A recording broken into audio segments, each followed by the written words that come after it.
Hello, everyone. Welcome to The Reason We Learn and our first 2025 Dissonant Dispatch. As always, if you're new to the channel, please consider subscribing, like, and share this broadcast. We are live. If you're watching on the replay, please also share it. This is very important information. But those of you who are joining us live will be able to post your comments and questions. I will do my level best to get to those that are relevant to the topic. Of course, super chats will be read, will be heard within reason if they're polite and not abusive. We are going to present some challenging information to you. So if you feel challenged and angry, I would ask respectfully for you to frame your question or your comment in a civil manner, or I simply won't bring it up because I'm not here to entertain that kind of thing. We're talking about something very serious. We're here to talk about our children and education, our families, and this is important stuff. You may disagree, and that's totally fine, but just I ask that you be civil. Please join me also in welcoming my esteemed guest, Alice Linahan. So if you're not familiar with Alice, you can follow her on X. You can follow her work also with, she does a lot of work with, remind me again of the organizations that somehow didn't copy over. Tell me. That's okay. With Vice President of Women on the Wall and there we go. Of Voices in Power. And you can find a lot of my information on voicesempower.com. Great. And that's also accessible in the description below. But Alice is a recognized leader in new media, and she serves as the policy advisor for Voices in Power. And what really drew me to Alice's work is the dedication to detailed research and deep understanding of all the many layers of these topics. If you followed me for any length of time, you know that the subject of education and education policy is so wide and so deep that if you think you understand it, and I've been researching now for 4 years intensively, and then prior to that, like more than the average bear, and I'm an idiot compared to Alice. Like, like some of the people who come here, you and Lisa and even Lynn, have just gone down that rabbit hole to a point where I'm in awe. So I've asked Alice to come and talk to us because we are seeing so many things ramp up now, including school choice conversations with the pending inauguration of Donald Trump, lots of discussion about closing the Department of Education. And so a lot of people are saying, we've won, Alice. They're saying we won and woke is over. It's going away. Everything's great. Wow. And you and I both know that's not the case. And we've been trying to warn people that, political parties changing, jerseys changing has never changed education policy. It's for the better. It really hasn't. It's only gotten worse. Every single time they said, now it's going to be better. And we're setting ourselves up for the same thing if we don't use the opportunity of this, at least electoral win, to put the proper pressure on it. So what I want to ask you today is please explain to the audience why this is so. What is happening that people are kind of pretending it's like, oh, fine now? Well, I think to start with, I've been on this journey for over a decade now. And when I first got into it, I just started asking questions about curriculum that my children were being exposed to. And that led me down this rabbit hole. And so I think it's important to understand that people are on a different stage of the journey of understanding. But I think it's important to jump on that journey. And with Women on the Wall, we've had a campaign going on for years where we called on moms and dads and taxpayers to go into their children's school, all schools, public, private, charter, even looking at homeschool curriculum, and ask 3 questions. Can I see what you're teaching my child? Can I see how you're teaching my child. What is the professional development of the teachers? What are the instructional materials being used? And number 3, which is what opened up Pandora's box, can I see who's financially benefiting from the curriculum products on which my child's teacher is evaluated? And when you take that journey of can I see, which is really a weak position for a parent, can I see what you're teaching my child? Pretty please. Pretty please. When you go from can I see to I can see. I can see what you're teaching. I can see how you're teaching, what you're using to teach, and I can see who's financially benefiting. It's not my child, and frankly, it's not my child's teacher either. And so when you take that journey, you become empowered. And that's where I learned long ago that I didn't have the money or the bandwidth to fight the battle in the Austin Capitol or in Washington.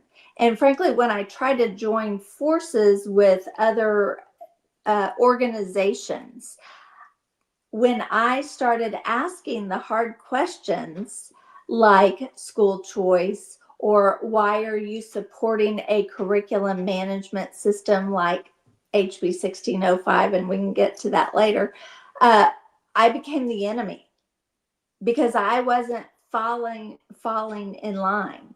And so what we decided is we are going to go out and educate moms and dads on what's happening and take them on that journey and empower parents from the ground up to take that journey. And so once you start down that journey and you start looking at state and federal laws that have already been passed, and you start reading the documents from going way back, from the UN and UNESCO, when you start going down that rabbit hole and you can see, you can't unsee, and you become, like you and I, you take that journey. That's what happened to Lynn Davenport. That's what happened to Meg Bakich. Meg Bakich told me, I loved my life before I met you, Alice. But now I can see and I can't be quiet. And so there's an army of people that I've worked with over the years that have taken me down that journey. Anita Hogue, Phyllis Schlafly, all of those people were fighting the battle before us. So this is nothing new. They called it outcome-based education or values clarification. And so there are people that have been fighting this battle long ago. There was a book published in 1994. It was actually a research manual. I wish I had a copy of it. I've had so many copies of it, and then I keep giving it away. And but it's called Goals 2000, America 2000, Goals 2000. And this is a research manual compiled by researchers looking at all of the state and federal laws that have been passed that have locked the system of control in place, which is called a P20W, preschool. Actually, in the UN documents, it's womb to tomb, preschool through prenatal through the workforce. And it's a system of laws that have locked in place that control to what they use the term TQM. Think about that. Total quality management. Of humans. Of human. In the business world, you would think of a product. You could a dishwasher, anything. You want to collect a lot of data to make sure that your product is successful. But like you said, what if that product is a child? Right. Well, and it also presupposes that when you take that approach as the people governing the system, you are not just seeing these humans as products. You're seeing them as products you own. Right. So I think it's very important for us to take just a moment and consider, the whole concept of property, and in the sense that we are our own property. Like, I own my life, you own your life, my body is mine, your body is yours, so forth. And it's ironic because somebody feels like, my body, my choice. But your brain is inside your body. Yeah. And and your child's brain is inside their body. And if we give away the power over the brain Yes. in terms of what it's going to pursue for knowledge, for that's the whole pursuit of happiness thing. Remember that it's a pursuit. It's not a compliance.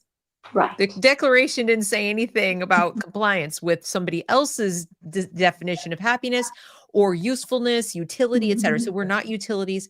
And when they talk in those terms, but isn't it easy, Alice? Haven't you found a lot of people will say, but what's wrong with that? I want my kid to get a good job.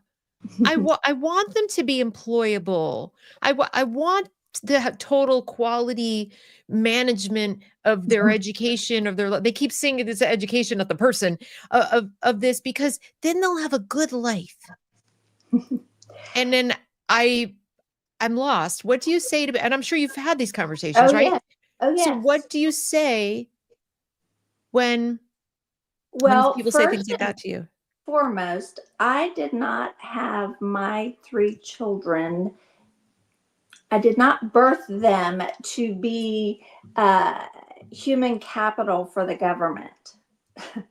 That Exactly. wasn't the role. That wasn't what my husband and I were thinking when we brought our beautiful babies home.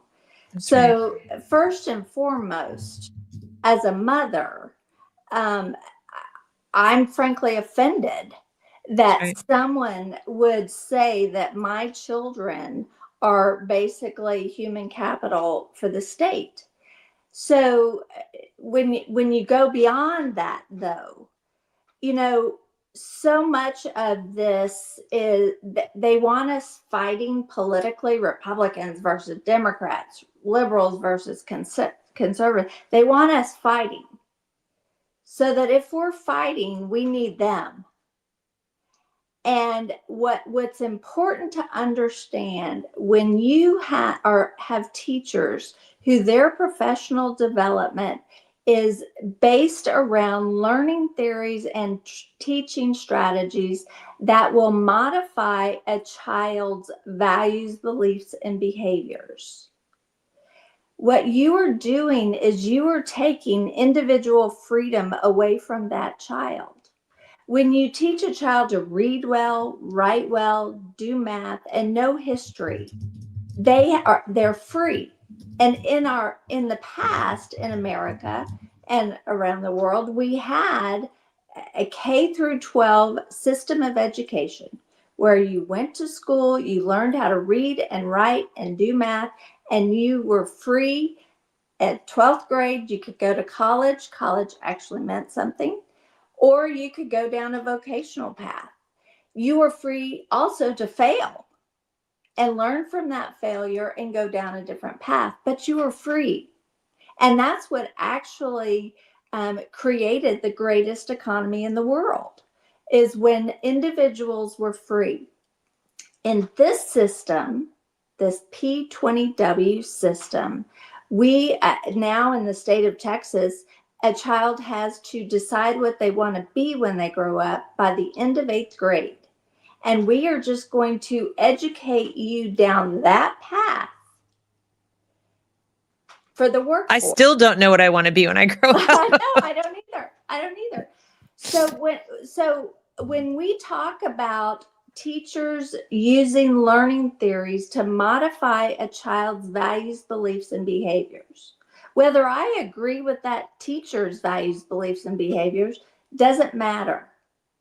I don't want anyone at the state or in our public schools modifying my child's values, beliefs, and behaviors.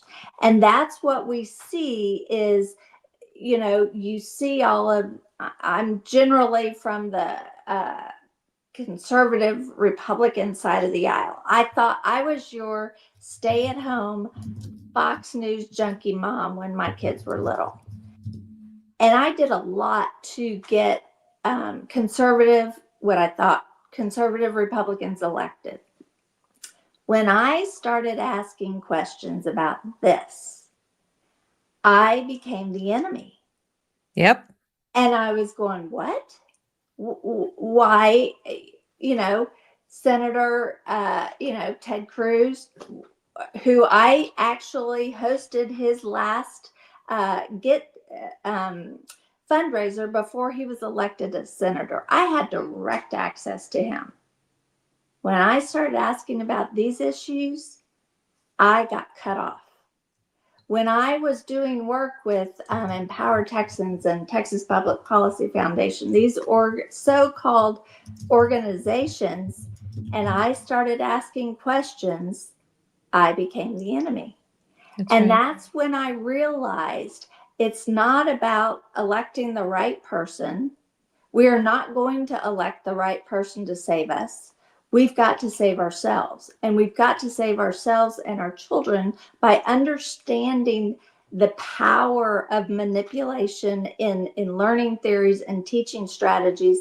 And then when you put on top of that technology, an algorithm is an opinion written into code. Whoever's writing the algorithm controls the outcome.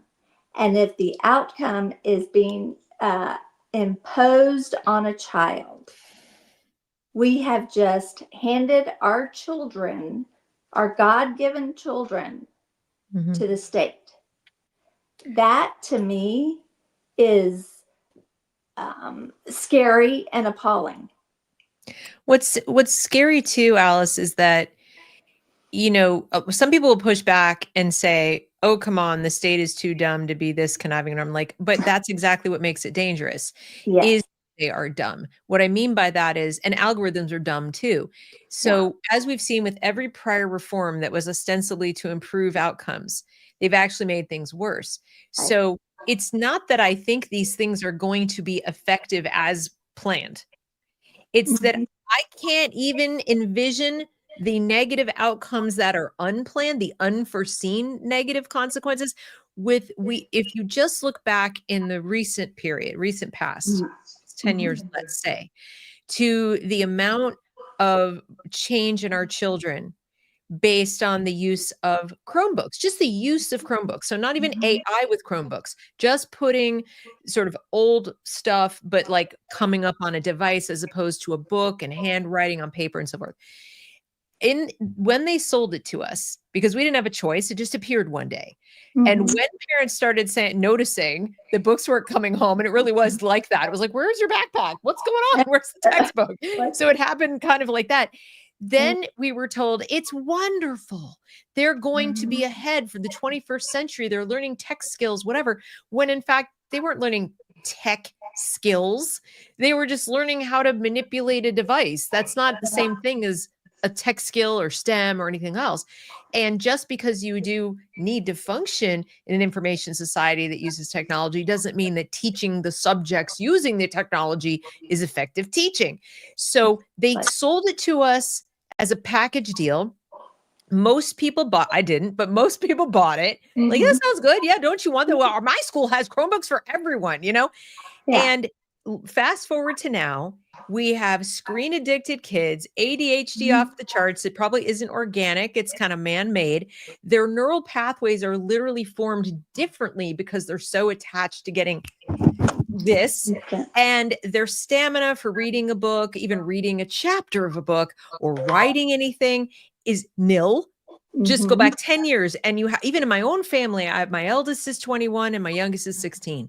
And even if I just take children in my own family based on when they put the Chromebooks in, reading stamina, none. Yes. Same household. Now she's out homeschooling now, whatever. But the point is, it doesn't take much. It happened very fast. And now you and I are looking at all the AI, especially the adaptive stuff. People can't even begin to imagine the horrors that's going to portend. And you and I are sitting there saying, well, if they achieve what they want, it's horrific. What if they don't? Like it's Yes. worse. So we Yes. can't even imagine what's on the other Mhm. side of this. And that's what's scary. Like, why would we subject our children to something that Mhm. even the claims are not things we want? Right. It's interesting. Today I testified, and I'm going to read what the name of it is, in front of the Texas Senate Joint Committee to study the effects of media on minors. So I drove down to Austin this morning and I testified. And ironically, the invited testimony was really good. I'm always going down there ticked off because, the invited testimony goes first and then we have to stay till midnight to testify. Well, that's not how it was today. And the testimony of the invited guests was so powerful about how pornography affected their lives, how exposure in the classroom has affected their lives. It was really powerful. And one of the terms that, they were talking about doing lawsuits and all of this kind of stuff when people are exposed, and especially children are exposed. And they said these tech companies usually win because they'll say it's just a glitch in the system, exposing whoever that was to pornography. And when I testified later on in the afternoon, I said, right now in Texas, we have children who were exposed to a pilot program called Amplify, a software program for the state to develop a state-owned curriculum. The state's actually becoming a vendor. And what we know is that during the pilot, children were exposed to pornography. Mm-hmm. And I asked just a simple question. Why is it okay for the state to use children currently in the classroom as guinea pigs for a software program? That's right. And we know that those children were exposed to pornography. Where is the accountability on the Texas Education Agency and Mike Morath, the commissioner? Was that just a glitch? We can't go after him. We can't go after, and we have conservatives and Republicans and Democrats and liberal. Everyone loves Mike Morath because he's the technology guy, and they want access to control the technology, whether they're from the right side of the aisle, they want virtual learning, but they want to control the algorithms, or from the left side of the aisle, and they want to control the algorithms. Everyone wants access to our children. And I think that when we realize that they want us fighting, but if we stopped fighting, and that was what was really interesting about this testimony today. You had, and I'm blanking on his name, this gentleman who testified, and I'm going to find out his name and send it to you. He said, I'm on the opposite side of the aisle from most of the people that were on that dais. And he said, but I see what's happening. And I want to warn people about this, no matter what side of the aisle you're on. And I think that is key in fighting this battle, is that we stop arguing about politics and we start talking about what are the intended or unintended consequences of all of this technology.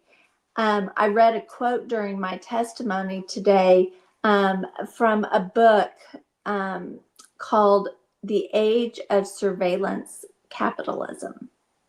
And Shoshana Zuboff, I think that's her name, I have it. Um, and you can play my testimony or link my testimony from today. But in it, she exposes, and politically, she and I are probably on different sides of the aisle. She is brilliant, brilliant. And she has been warning about this for a long time. And she said, all of this, you know, she tells children, it's not normal for you to have to hide your behind technology, stopping 5 trackers here, 20 trackers here. That's not normal. It's not normal for you to have to hide behind technology. It's like having stalkers follow your children around all day long. Imagine if you were to represent that in 3D, like in real life, you would literally have all kinds of adults following your children around, spying on them all day long. All day long. All day long.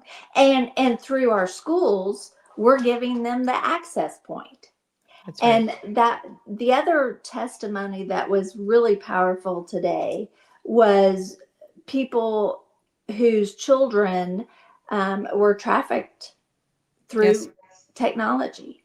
And that's so when people say, oh, this is great, or this is 21st century learning, or, our kids need to learn technology,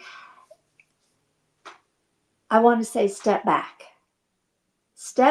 and look at what is happening in across the country. People, we fought against Common Core. Do people really know what Common Core is? It's a set of data standards. It's a set of data standards that come from globally.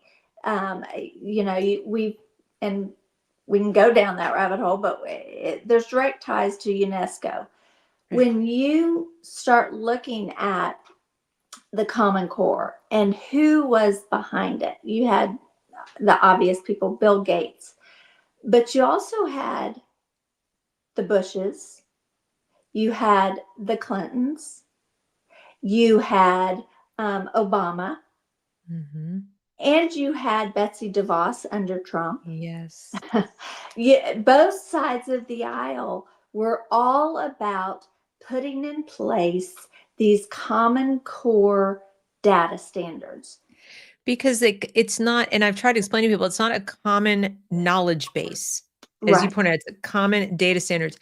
And what I think I'm taking away from what you're saying here is that people need to wake up to the reality that it's not Democrat versus Republican.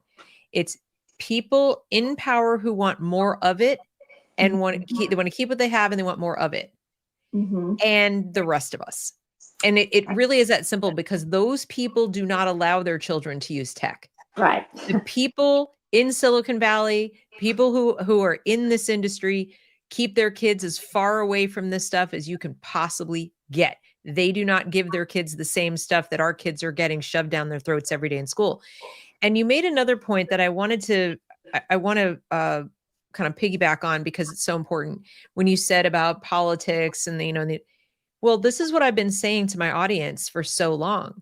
The reason that we get stuck in that political feedback loop is that these are publicly funded institutions, that schooling is compulsory.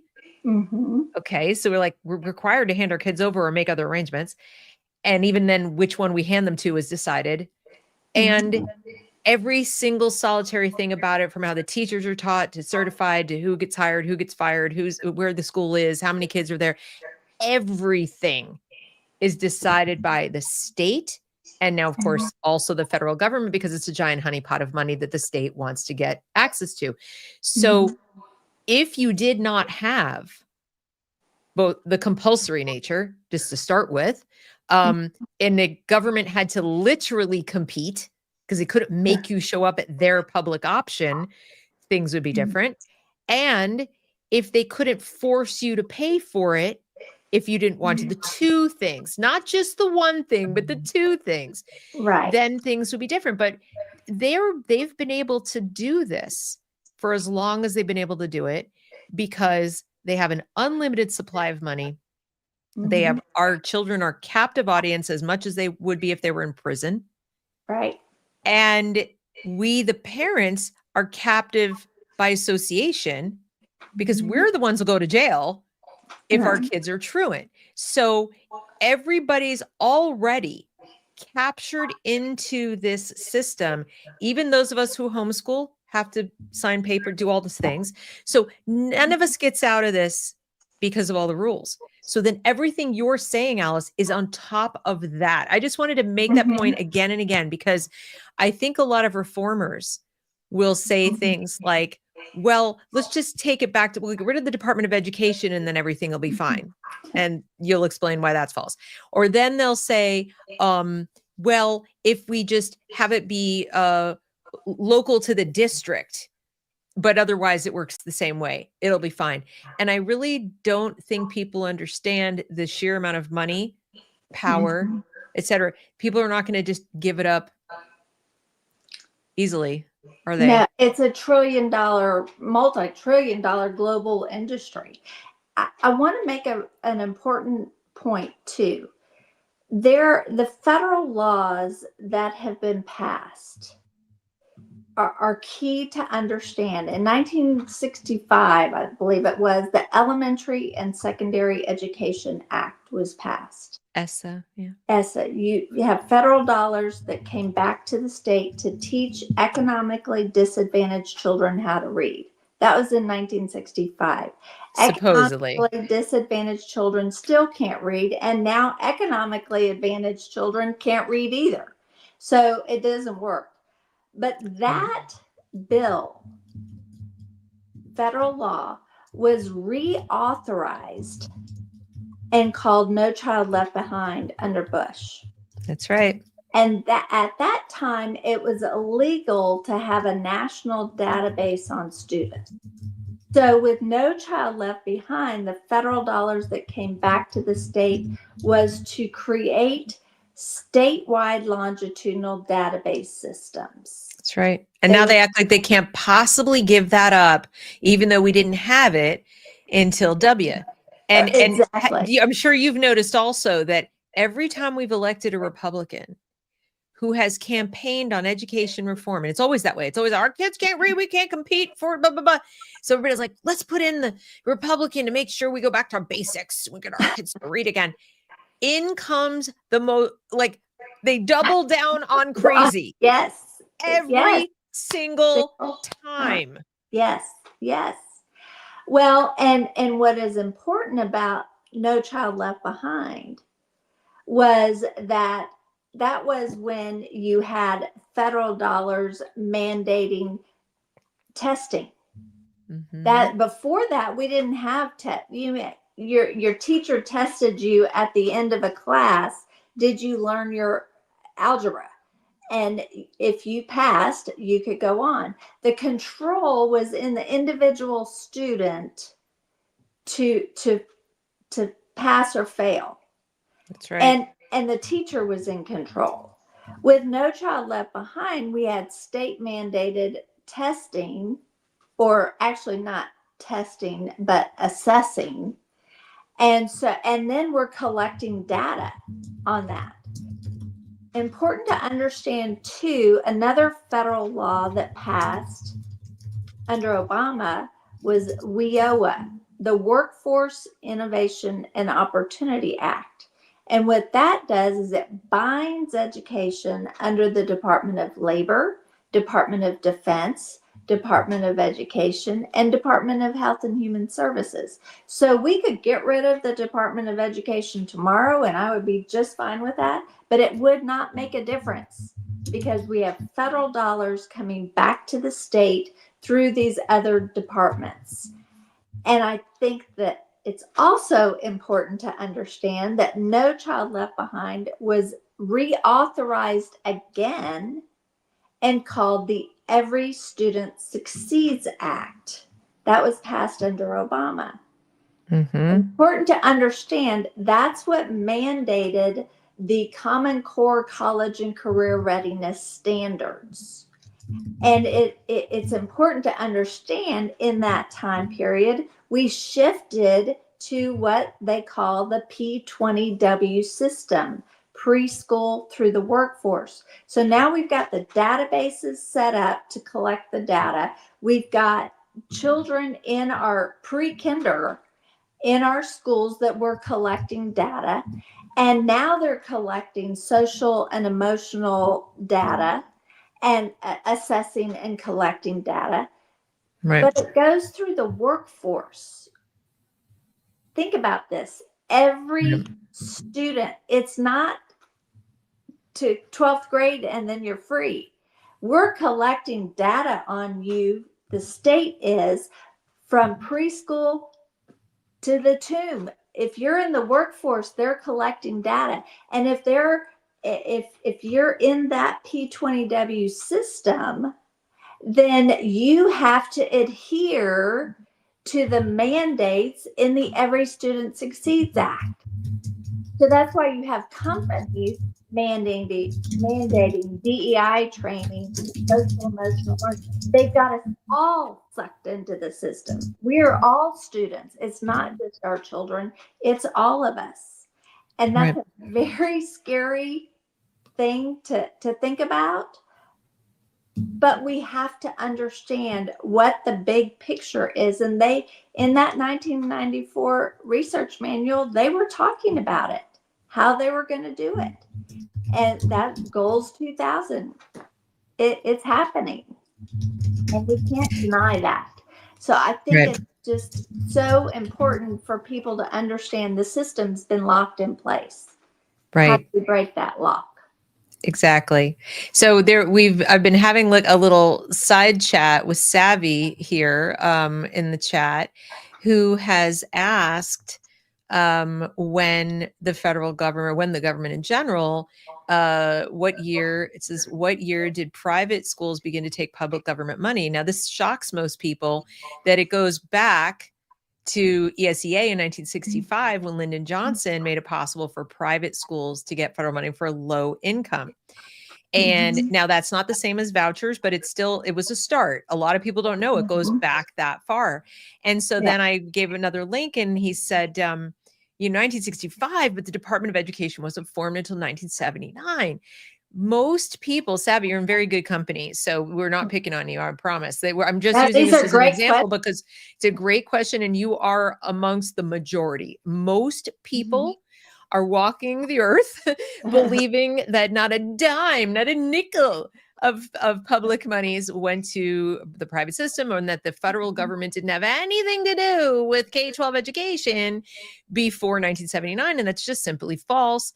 And it's one of the reasons those of us who certainly want the Department of Education gone, but we're cynical because we're going to get rid of it. I'm like, really? And where are you putting it? We already know. They've already said Department of Labor, Department of Defense, right back where it was to start with. They're not getting rid of it, you guys. They're just moving the deck chairs around the Titanic. So, and like I said, we who've been doing this work, we've known this. You talk to Lynn Taylor, she'll regale you all day long about it. So, Charlotte Iserbyt tried to warn us because she was in the Reagan administration and she saw it. And she's like, what? So this is not new. It really goes back even before Lyndon Johnson. It goes back to the 50s, doesn't it? Oh, yes. When the UN has been wanting in on our education deal since 1956, you guys. Yeah, that's right. We've been manipulated. It's interesting. There was a letter, it's in this research manual, called the Turchenko letter. I believe it was in the 1970s. He's a Soviet that wrote this blueprint for the scientific technological takeover of America. That's right. When you look at the Turchenko letter, and there is a letter called the Mark Tucker letter. This letter that Mark Tucker wrote to Hillary Clinton when she was developing Obama or Hillary Care that became Obamacare. And it's an individual mandate for every American to come under the health. It's a healthcare mandate. But in the letter, it talks about the education piece. That's what the Common Core is. It's an individual mandate to come under these behavioral standards. And if you look at the Terchenko letter and you look at Mark Tucker's letter, it's the same exact blueprint. We're using the Soviet model basically to infiltrate. I like to say we're being infiltrated from outside of our borders through illegal immigration, and then we're being infiltrated from inside of our borders through our education system. That's right. Both are designed to equalize America in the world and take us down. That's And right. that's a very scary place that we're in. And if we don't acknowledge what's happening, and when I listen to these senators today,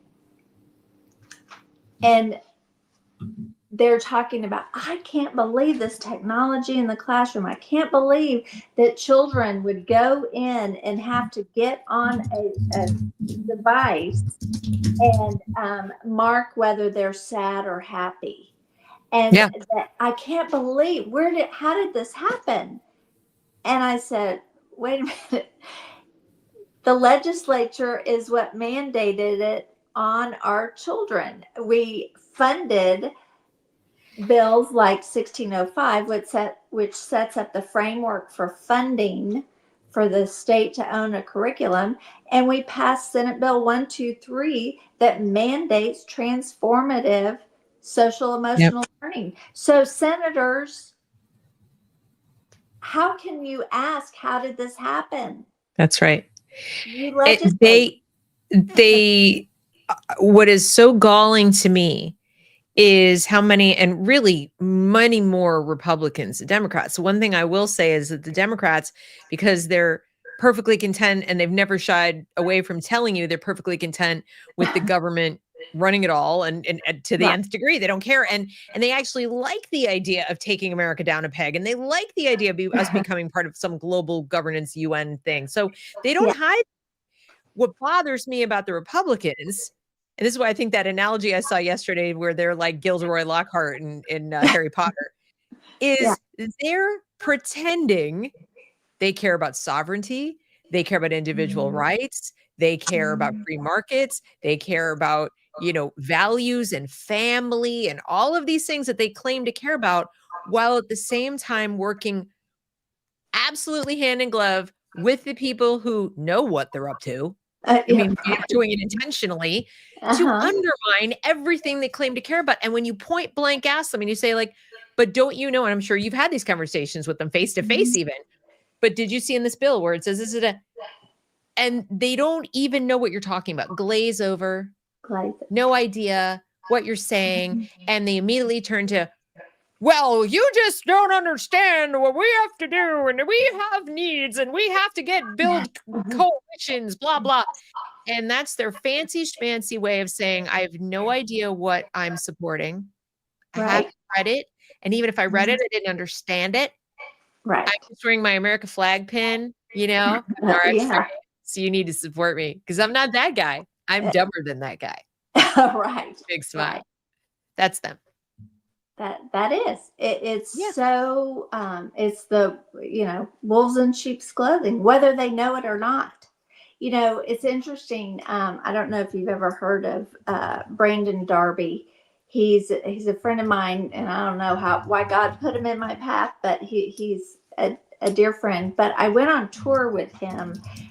This was years ago, and he was the FBI informant that stopped the bombing of the Republican National Convention. And he was a far left anarchist. He was hanging out with the anarchist. And they were talking about how they were going to organize in the green, yellow, and red. The green people were honest, hardworking Democrats that disagreed with the Republicans, and they were going to bus them to the convention to hold up protest signs. They weren't doing anything bad or illegal. Then you had the yellow people who were a little more radical, a little more in the know, and they were sent there to lock arms with PVC pipe and hold back the police. The green people didn't know about the yellow people. Then you have the red people. They're the ones that would throw the Molotov cocktails or throw the bombs. That's how they organized. And I was meeting after Brandon would tell the story, so I heard it a lot. And after that, I was meeting with an education service center director here in Texas. He was telling me how great C-Scope was, this 21st century learning curriculum management system, and it was the latest and the greatest. And I said, Dr. Stillman, you and I are going to have to agree to disagree, because I've done a lot of research and I know about this and I don't agree with you. Right. And I said, but let me tell you a story. And I told him about Brandon Darby and the green, yellow, and red. And I said, Dr. Stillman, I don't think you're a bad guy who's trying to infiltrate and, modify my child's brain, but I think you're green. How you put food on your children's table is you have a job where you come to my children's school district and you are going to rent or sell them a curriculum management system that at best is harming my child. Worse, it's completely indoctrinating my child. So I don't think you're bad. I think you're green. You're being used. That's right. And so when we go out and we're fighting this battle and we're talking to legislators and we're talking to their staffers or we're talking to other moms and dads, we have to figure out, are they green, yellow, or red? That's right. And this was years ago, but I was Mike Morath, Commissioner Mike Morath, wanted to meet with me and tell me how great he was. And I'm shocked. yeah. Gilderoy Lockhart. I'm telling you, it's perfect. Yeah. And I told him I would love that opportunity to meet with him and hear how great he is. I said, but let me explain to you that when I'm out speaking to groups and other moms and dads, and I'm talking about you personally in your position, I describe you as yellow and teetering on red. So I don't think you're, totally bad, but I would love to be proven wrong. And if I am wrong, I will humbly submit and publicly say how great you are, or that you're green and you're going to fix it. You're going to change. And I sent him a video of me explaining to a group, the group telling that story. And he refused to meet with me. I'm shocked. Yeah. So there's a lot of green people out there, but money talks, and it takes you down that path to yellow and then on to red. If you're green and you can see, and you take that journey from can I see to I can see, you have an opportunity to make a decision. If you're yellow, you have an opportunity to say, I'm not going to take that money. Just like you and I talking about, I'm not going to work for AI, or I in my good conscience cannot do that, and I will speak out against it. That's correct. I have a lot of respect for green people that join our forces and yellow people, frankly, because the yellow and the red people are they're the ones controlling it. They're the ones with all the money. They're the ones that want to modify our children and use them as human capital. That's right. That's right. They're the tragedy of all of this is the people who scream the loudest about caring about our children, wanting to help our children, wanting our children, they call them their children. Actually are, in my personal opinion, sociopaths. Mm-hmm. It's not even that they don't like our kids, whatever. They don't really see them as humans. They do. No. They see other people's children as capital, like cows or sheep or some other commodity, to be herded and organized and trained and modified and so on. And you saw it during COVID, didn't you? I mean, they treated us adults the same way, but that should have been a wake-up call for most people who are in the green and borderline yellow areas, that whether, it was shutting the schools, masking 2-year-olds, telling us to shut up and cope with the mediocre garbage they were feeding kids online. It was so clear. I've been watching this since way before COVID and I saw it, but even I didn't think they would dare to drop the mask to the level that they dropped it during COVID, and people still don't see it. It's like they got so worked up during COVID, but they still compartmentalized it just to COVID. Yeah, So right. they didn't see it as like, people didn't wake up the day they locked the schools and become this callous about your children. This is who they are. Right. This Right. is who they are. That's like, if they were people who care deeply, they'd be screaming at the top of their lungs, like, these kids are not going to have speech. They're not going to know how to like do anything properly. And instead, and of course, there we were, parents who were saying it. We're like, this is going to result in horrors unimaginable for learning. And the number of people told us we just wanted our babysitters. We just wanted our daycare. That we were whining and complaining, whatever. And all I wanted to say to parents was, there they really are. Right. That's the real person, that smiling face at the door on the first day of school. So happy to see you. And can you bring in some more toilet paper? Thank you so much. That person is really that person. Yeah.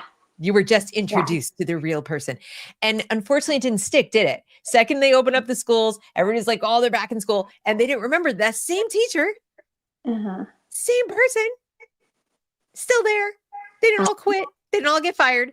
So what is it that you expect exactly? Who are these perfect people who are going to run this stuff? And that kind of brings us full circle to like the school choice kind of thing, right? Explain to the audience why. I'll play stupid for a moment. Alice, why would I not want a voucher to take my kids to a private school? What you're telling me is all about these horrible government schools. Why would I not want to escape this horrific, human capital thing and take my kid to a lovely little classical private school with my voucher? Tell me why I can't do that. Why do you not want me to do that, Alice? First of all, the red people, if you look at the documentation, they want you to believe that you need government regulated school choice. If you look at where the whole concept of school choice came from, yes, and George Bush. And so if you look at it and look at what it truly is, then you will see it's government regulated school choice. And because they have already locked that system of place through the Every Student Succeeds Act, that's right. When you take that dollar or you take that ESA, every student savings account, when you take that, you must now align to the mandates that it says it in the UN documents. The way to globalization is through school choice, because with choice comes rules and regulations and accountability. And that's why the word choice is so false. It's like when people say, so you're against this? I'm like, am I a racist because I'm against Black Lives Matter? No, I'm not. So it's a clever naming convention to call it choice when in fact it's not a choice. It's just other options from the government system. That's all it is. They're literally just letting you choose your prison cell. Exactly. I use the analogy. I tell my kids, you're going to have a peanut butter and jelly sandwich today. You can choose grape or you can choose strawberry, but you're still getting the peanut butter and jelly sandwich. And that's where you the government will give you a choice in location, but it's school choice is actually the access point for the government to access our private schools, to control them, access our home schools, to control them. And I tell people, you know, I didn't have, like I said earlier, I didn't have my children to be human capital for the state. The education of my children is an inalienable right that I believe I've been given by God. To say that I need the state to regulate my education choices means that I, as a mother, am handing my rights to educate my children over to the state. That I can't see why any parent or, you know, taxpayer would think that that's okay. That's Nazi Germany level stuff, guys. Exactly. I mean, you know, whether it's the Soviet Union or Nazi Germany or Castro's Cuba or any totalitarian state, and Hannah Arendt talked about it, that when you control information and you control the reproduction of the culture, which starts with the children, right? You control everything. You control the people. And when you're doing it through technology, like you said, I loved what you said about an algorithm. Can you repeat that? What you said an algorithm is? Because I think that needs to be repeated. An algorithm is an opinion written into code. And so whoever controls the algorithm controls the outcome. Right. And when you said it, I wanted to say something and then I forgot. And when I started off saying, you know, they're not that smart in the government because they're just elected officials, they're show ponies. What's scary about it is that we already have a huge unelected bureaucracy, the so-called deep state, right? But now add the layer of the technocrats you'll never know. The nameless, faceless people who may not even be in this country.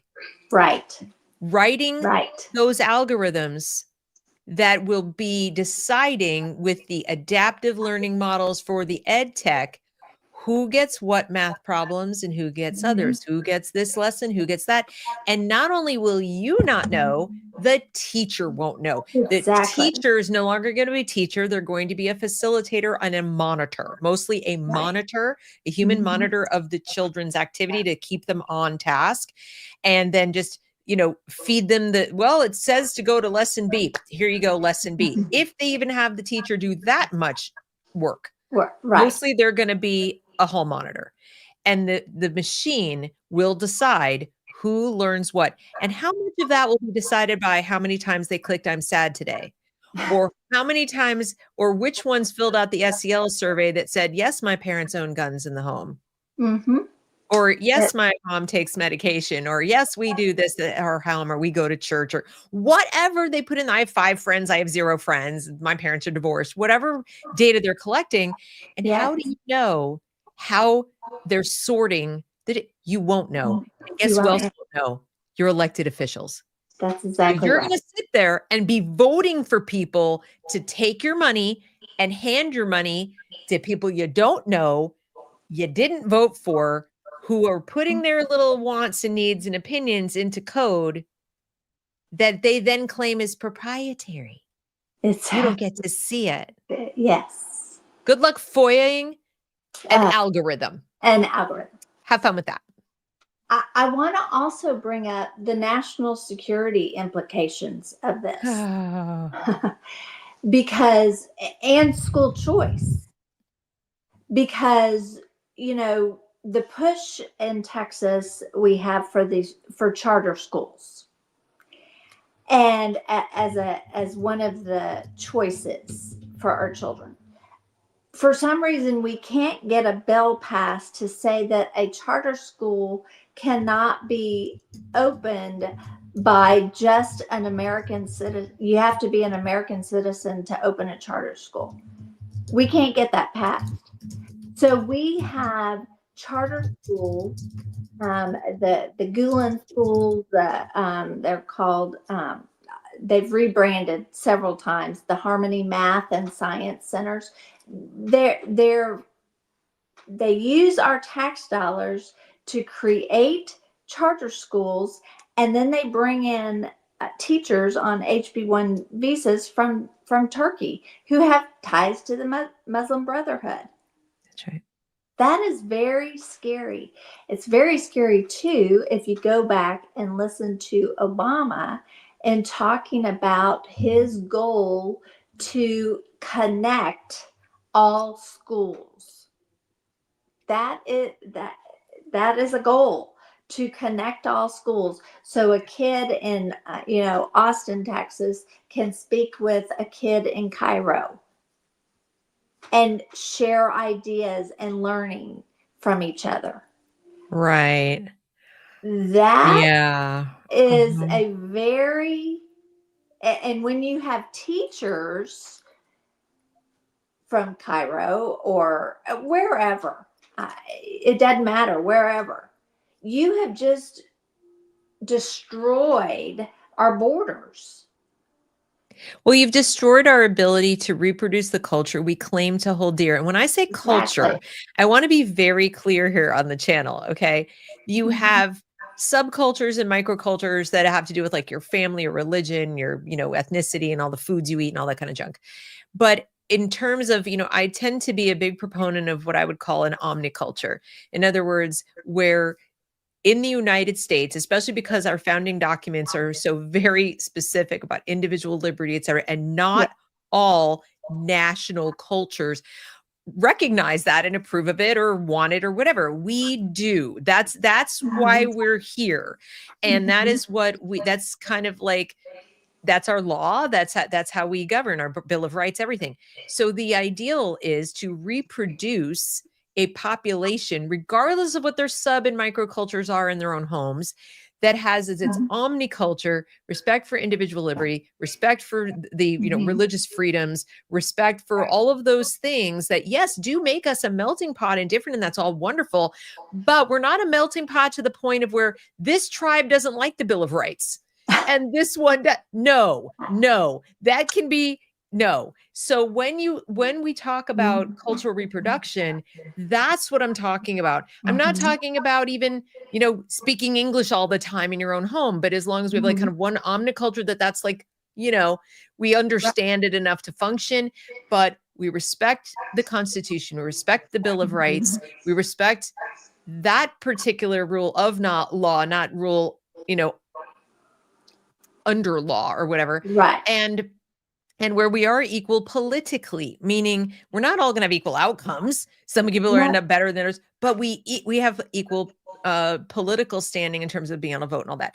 And what they do when they open it up to like everyone, talk to everyone, all equal, is they convey to our children that all of the macro cultures are equal, which we know for a fact they're not. Right. That we all want the same things. We know we don't. Right. And we open them up to watering down that core shared set of those big values.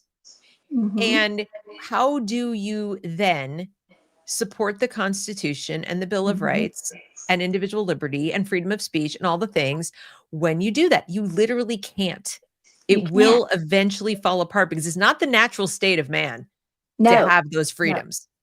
No, it's not. And that's why I when we were talking earlier about learning theories and teaching strategies to modify a child's values, beliefs, and behaviors, it's just a matter of whose values, beliefs, and behaviors. Exactly. And when you open up our children to the dark web, basically, that Muslim Brotherhood, that and I'm not talking about Muslims, I'm talking about Islamic extremists who want access into the United States. Right. That is very scary. And when I was listening to a hearing, this was a while back, from the director of the Harmony Math and Science Center. Harmony schools have direct ties to an imam in Turkey. He was Wonderful. talking about social and emotional learning and having the ability to modify and control students' values, beliefs, and behaviors. Mm-hmm. That's to me a national security threat. It is. We are allowing people to come into our nation, into the state of Texas. Harmony and the Gulen schools, they use this term of replication in charter schools, where they get one charter and then they just replicate it and put it all. We have the largest number of Harmony schools in the country. Well, this is the other thing people don't accept, especially conservatives, is they keep forgetting that thing you're asking for. The people who hate your values and the people who don't like this country and the people who are here subverting everything that you hold dear, they get vouchers too. Exactly. The 14th Amendment, ironically, they do love to follow the 14th Amendment when it comes to giving our money to people who hate America. They love that. Equal access, equal protection. And I can't wait for somebody to use the 14th Amendment to say that they have to get, equal access to, something else that goes on in public school that we didn't want in the private schools, whether it's the mental health counselors or the SEL or something that a private school currently doesn't have. They're going to say, first thing that's going to go, any admissions tests to get into private school. The next thing that's going to go is selective admission without a test. The next thing that's going to go is hiring teachers who aren't certified. You'll have to hire a certain percentage of teachers who are certified. Even the charter schools have that now. And they're just going to chip away. And you're going to have to pay laser focus attention in your state to what's getting passed in your legislature. Okay. And at your state level Department of Education to figure out which of these little things have they removed from the protections of the private school and the homeschool, because you're going to wake up one day like they did in California and find out that your homeschool co-op is now essentially a public school. Exactly. It already happened, and that's without school choice. They did that. Right. Well, and I was at a dinner, and one of Governor Abbott, our governor, who is a globalist, one of his top advisors was talking about universal school choice. Universal. I just love that word. Yes. And this lady said, well, why don't you go, for the full universal school choice? And he said, well, it's like a plate of enchiladas. We can get just one enchilada on the plate the first session, but we're going to go for the whole enchilada, but it might take several legislative sessions to get it. And yet when I tell people that the incrementalism isn't going to be liberty, it never is. I keep asking people, show me one example where the government inserted itself into the private sector, claiming they were going to improve our lives and make things cost less, be more free, and protect our freedoms better because they were there. Give me one example where that actually occurred. Never. One. In a recent history, Obamacare destroyed healthcare in this country, and it's only getting worse by the day. What do you think it is going to do? If you think quality of education is bad now, get the government more involved in it. And, you're asking the same people who broke it to fix it. The question you asked at the beginning of the show, where you said about the superintendent and who's accountable, the questions that people need to ask, who's accountable if this doesn't work, if this harms someone, who benefits financially? And then what if you're wrong? All the things you're telling me are good about this. Who's paying the piper when you're wrong? They never have an answer. They never do. And they never can. They never can. It's so frustrating to see it, to take that journey from can I see to I can see. Ignorance is bliss until reality hits. And people that said I was crazy 10 years ago are saying, well, maybe that lady's not so crazy. Maybe Lynn Taylor's not so crazy. Maybe Lynn Davenport is not so crazy. And I think that, and this is my prayer, and this is what I see happening. We're getting to a point where it is so in our face.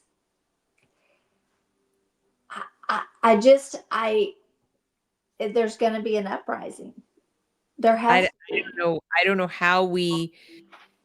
Yeah, I just don't know how we first of all persuade enough people Mhm.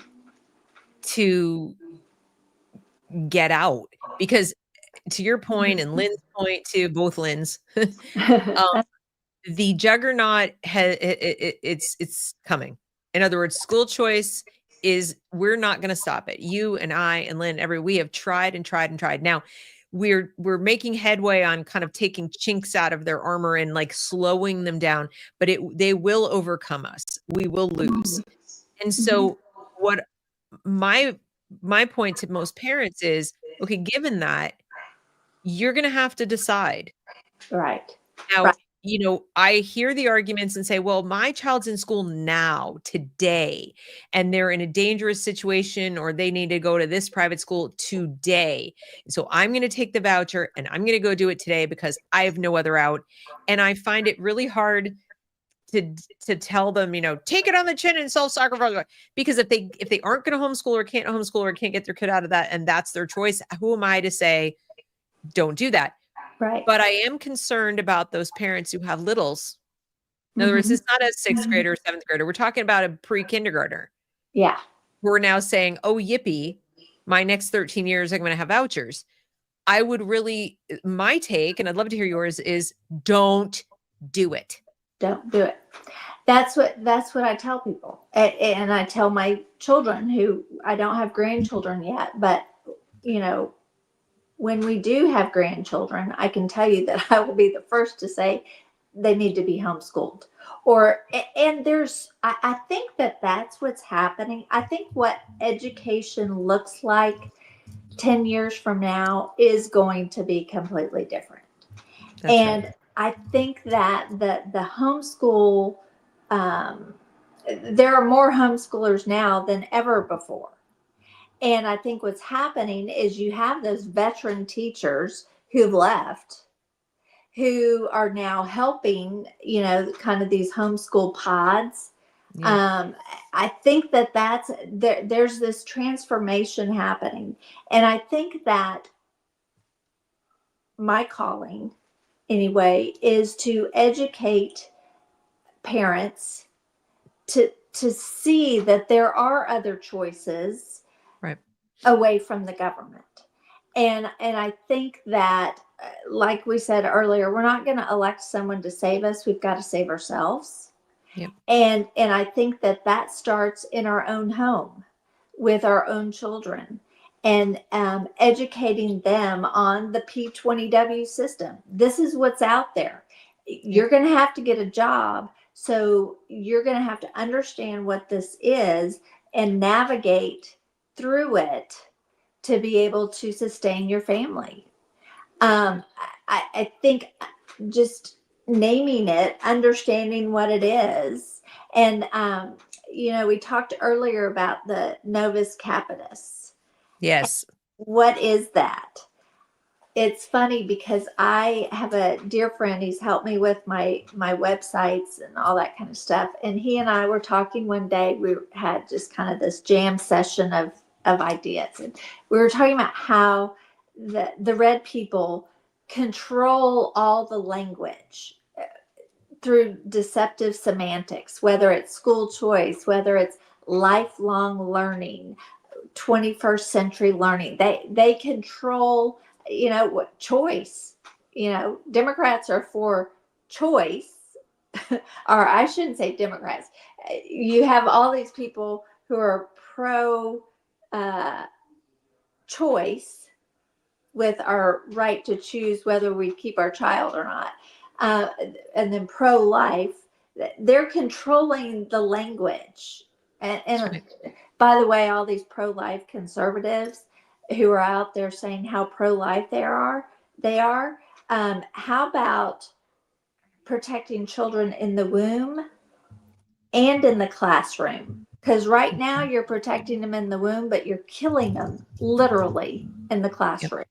So, but That is so important. I mean, I really want to like hang on that thought for a moment because as you said earlier on, we did not have these babies. We did Mhm. not bring these children into this world to hand them over to be widgets or pieces of meat or data farms or whatever, to be stalked by corporations so that they could be exploited, manipulated, used, thrown away like used Kleenex in some cases, the ones who got confused and ended up on different drugs and so on. Mhm. They have experimented on our children. They have sexually abused our children, physically, emotionally abused our children. Mhm. And that's not hyperbole. No, That's literal. that's literal. That's literal. I Yes. mean, I can point to cases where this is true. And when I say they, Mhm.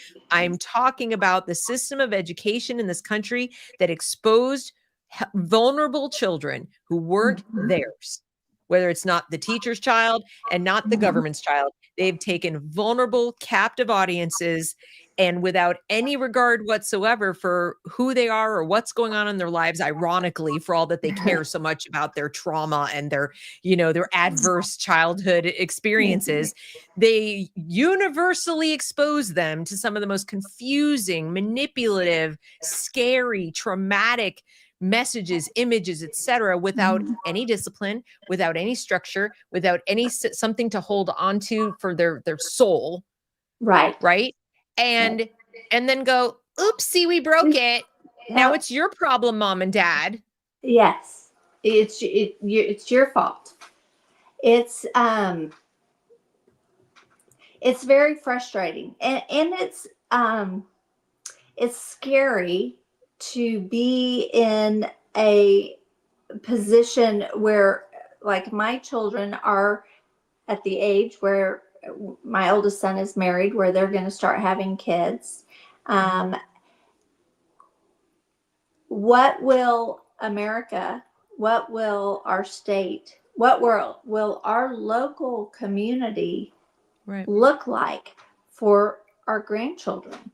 And if we don't talk about this, if we don't expose it, if we don't take that journey from can I see to I can see, Right. how can we protect our own children and our own I have to tell you a funny story because I love telling this story about our daughter, but she was the first class to get district issued Chromebooks.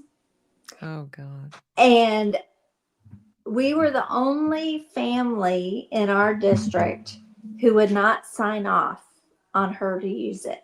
I went to the school board meeting and I said, what would it look like for my child if I didn't sign this document? And Right. and the superintendent was like, well, it would be harder on the teacher because they'd have to do a pen and paper lesson. And I said, oh, darn. Well, Poor poor teacher. teacher. We didn't sign it. My daughter hated me. She was the only kid in the district who didn't have that district issued Chromebook. Fast forward, so she had to handwrite everything, take notes. Fast Probably the forward. only kid in the class knows how to do it now. Exactly. She goes to college. She's in a business ethics class. And the professor says, have you ever been in a situation where there was an unethical business practice happening? And she raised her hand and she said, well, my mom was the only one who wouldn't allow me to have a district issued Chromebook because she said that every keystroke, every paper, everything that I put into that Chromebook was my intellectual property and I was not being paid for it. And there was a software company that had access, and they were taking that data and creating software to sell back to my children's or to my school district. Right. And the professor was like, and she Brilliant. told me that. And I thought, yes. And every time I've told sort of, obviously not that story, but every time I've tried to explain that that's what it is, this is what I get back. Are you serious? These software companies want the intellectual capital of 6 and 7-year-olds? That's ridiculous. Why would they want that? And I'm like, you do understand they're trying to take the 6 and 7-year-old and change their brain to achieve certain outcomes that benefit them commercially. Exactly. So what better way to figure out how a 6 and 7-year-old's brain works, or how much their eyes move on a screen, or how many things they click, or what type of things they respond to and like more and dislike more, than to hand them the device. So it's your child is providing free R&D. Look, I've participated in focus groups. I've participated in all kinds of things as a participant. I got paid. Right. I got paid even as an adult. These kids are sitting there 8 hours a day, 7 days a week, 5 days a week, 9 months out of the year. And every single action they take on these devices is now the property of the company that has the software, issued the Chromebooks, whatever it is. They co-own it with the government. Right. They co-own it. Right. So the government's collecting it in that data collection crap that they have in DC, which, by the way, that's not going away. I don't care if they get rid of the Department of Education. They're going to keep grabbing this data. Right. And this corporation owns it. So that's what I'm saying is you didn't elect these people, and yet they're going to have enormous power over your lives, the economy, everything. It is a form of social credit. Yes. Because, as to your point, if they set up this total quality thingy, whatever, this Novus Capitis, they will value humans. They'll literally place a value on us, on what their system tells them our value is, based on what their system tells them is in our heads. And then that will determine whether we get a job at all, where we get a job, what industries we can work in, et cetera, et cetera.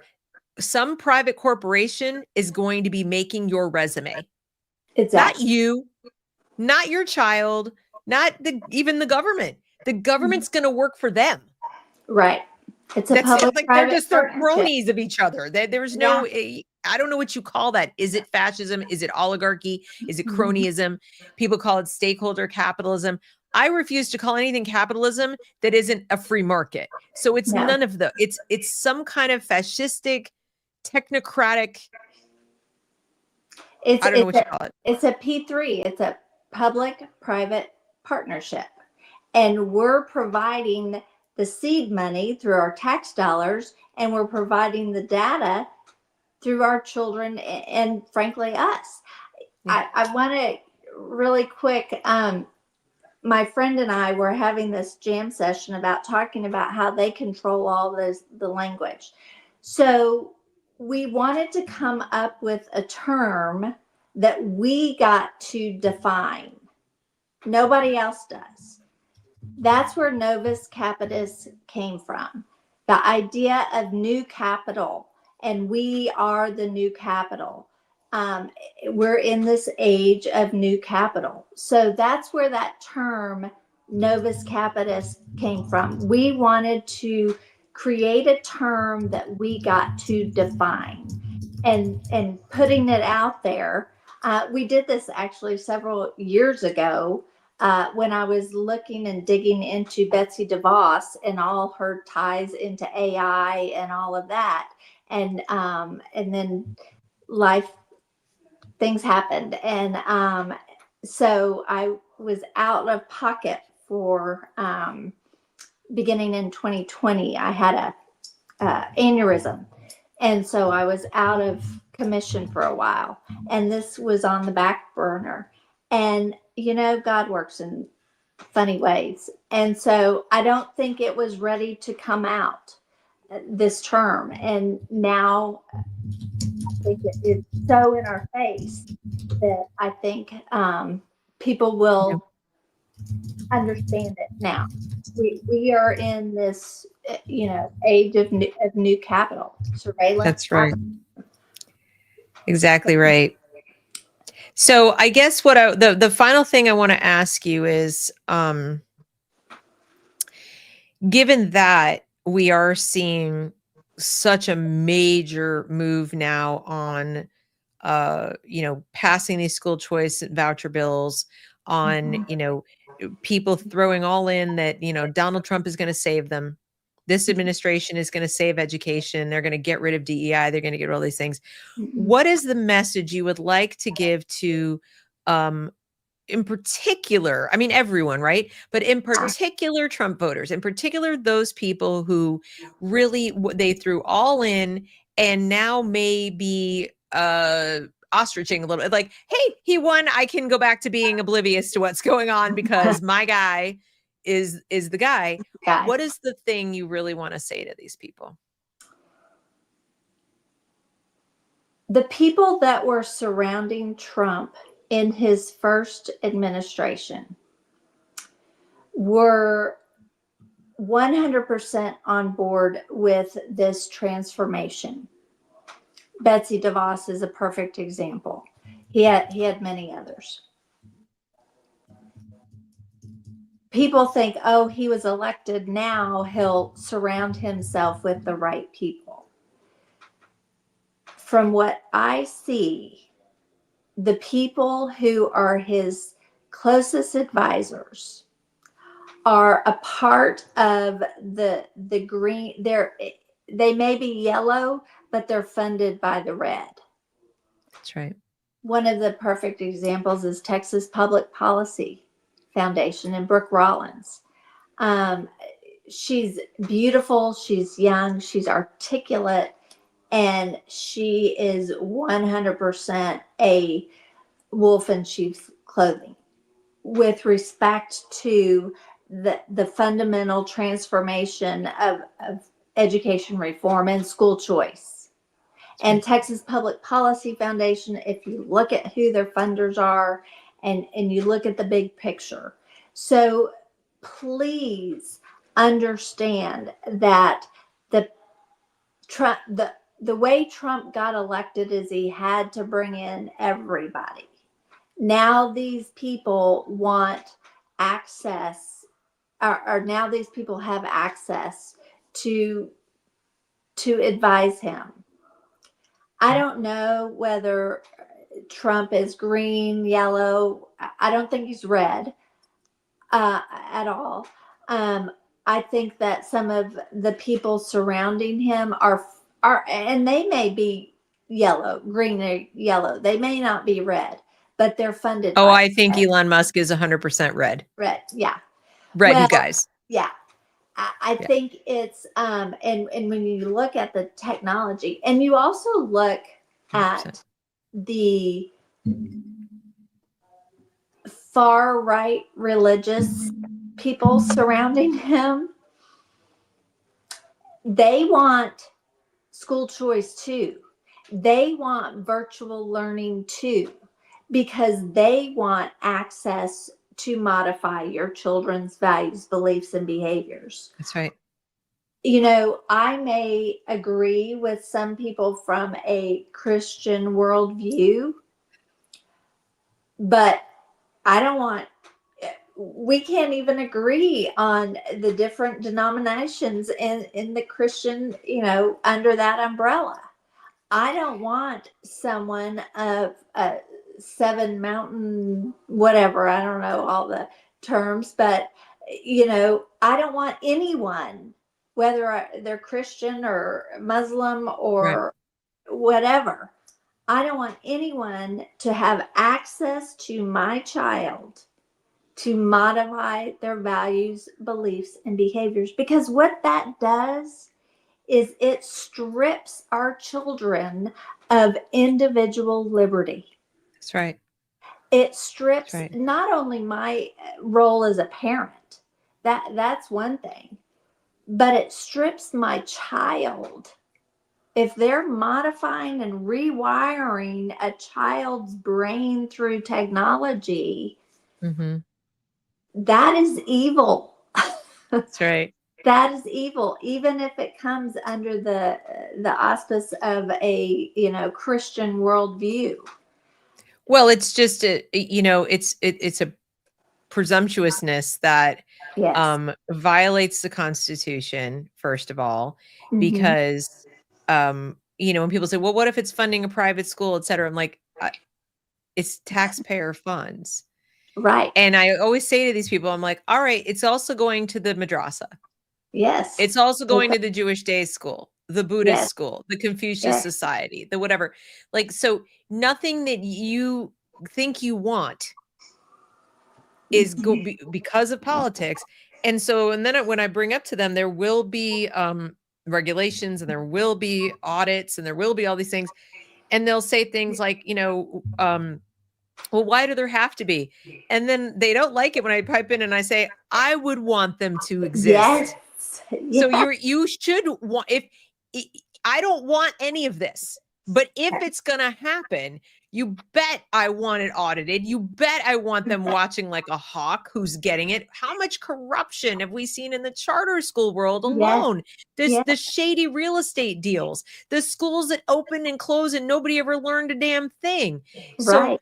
this is, forget it being a panacea. Forget it being incrementalism towards liberty. It's not a step in the right direction unless the direction you want to go is bigger government, more Mhm. top-down control, more central planning, less individual liberty, more technology, more matrix, spying on you and constant surveillance, and your children growing up with a level of comfort with being surveilled by the state that will make them alien to you. This is something, Alice, that people don't think about enough. You did, and that's why you said no to the Chromebook. That you could end up after just a few short years living with an alien in your house, meaning you've got a person who's successfully been transformed into a fundamentally different creature than you. And they're your child. And now try maintaining a relationship with the person who sits there and goes, Mom, you're not an expert and you don't know. And this is the way it's supposed to be. And I don't have a problem with all the cameras and the this and the that. Just go read up on Mao and the Cultural Revolution and see how that works out. Yeah, exactly. That's exactly right. That's right. Now you're writing a book, but you said it's in the works. Might be a while. What can you tell us about that? Well, I want to encourage folks to go to my website, voicesempower.com. I've got articles going back the last 10 years. I'm working on, I've written one book, the Common Core in the danger of Common Core in the 21st century. And this book is in the works. It's been in the works for a long time. But I think now I encourage people to go and to read the synopsis at the beginning of it. And let me know, reach out to me with stories, with I don't want this book to just be, this is what it is. I want to know your stories in this age of New Capitis, of Novus Capitis. How is it impacting you? And I'd like to put that together. And that's what I did on my previous book, was to get stories of moms and dads in the grassroots of going from can I see to I can see. And it's kind of that same concept. So, but I want to encourage people to get involved, to dig deep, look at my content. And I don't have any copyright on what I've got out there. I want people to know about it. This podcast, these type of creating content is what's key. And what I tell people, your friends and neighbors don't know and love me, but they know and love you. So if you become the expert, if you become the person who's doing all this research and asking questions, you become Deb, you become Alice. That's right. That's how we win this. And there are people who were my mentors who I read, Charlotte Iserby, God love her. I had her on my podcast years ago when she was alive, and it just opened my eyes. And so there are people who've been fighting this in the past. We're now fighting it right now. Our children need to be equipped so that they can fight it. And so finding content, and when I speak to people, I tell them, don't believe a word I say. I say the same. I'm like, don't take my word for it. Go do your own homework and just make sure you ask the questions that Alice said in the beginning. It's kind of like, who's behind this? Who's funding it? Mm-hmm. Who owns it, who benefits from it financially, and really start to drill into that. And when you start looking in particular at this universal school choice thing, when you look at who's funding it, yes, that all by itself should raise giant red flags for you. Yes. And I think that's how it's not going to be won in our lifetime. This is always going to be a battle. It's good and evil, basically.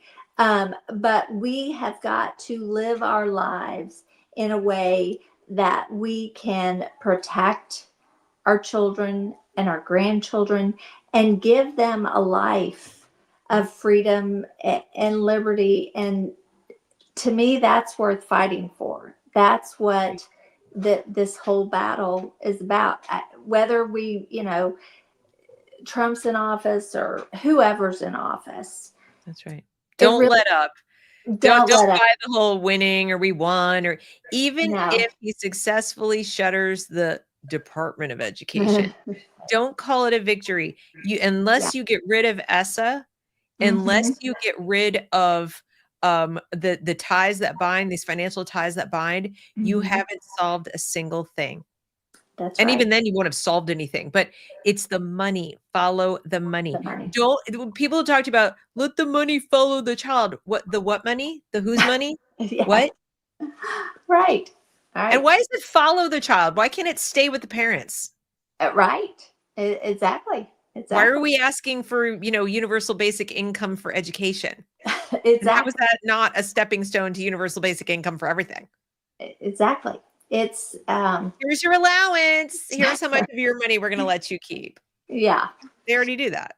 They already do that. They're your children. I think that's really the message, right? Isn't Alice? They're your children. And as I think, JH says it right here. Your children are your personal responsibility. Why are you sending them out for others to raise and educate? Boom. Amen. That's it. There it is. It's a question you need to answer. Now, some of you may have an answer. You may say, this is my situation, whatever. Like, I'm not trying to judge people. No. I'm telling you, ask the question. Don't just take it for granted. And if you are in a community where a bunch of people around you can make that choice of like, I don't need to do that. Maybe think about the possibility that you could help one of the people who doesn't need to do it. Or maybe you can come up with a creative solution to fund a truly private solution for those people. I truly believe in the free market. I believe in the goodness of humans when they want to be free, when they actually want it. Right. And I just wish people would give that a chance. Right. I actually believe in that. I think it's less of a fantasy, Alice, than the fantasy that by growing the government and getting vouchers and everything, that you are going to have better, more affordable, high quality education for your kids. That to me is a fantasy. That's a fantasy. And you, I mean, just look at our colleges and our universities that we spend, we think, oh, we've got to send our kids to college, and we're paying for a class in gender studies or a class in whatever. Um, what's happening at the university level is happening at the K-12 level. And if parents aren't willing to go in, I wrote an article, this was years ago, and I said the way to save America is through Texas high school football. Because if those parents actually knew that that was what they're after, they want to destroy your community and that Friday Night Lights, those people would fight if they knew I that. mean, I'm sorry, it's a little sad. It's But I very mean, I'm not a sad. Texan, so It's I mean, I very have respect sad. for that. Don't get me wrong. But what I'm saying is it's a little sad that the Yes, incentives are structured in such a way. And of course that exactly. was intentional too.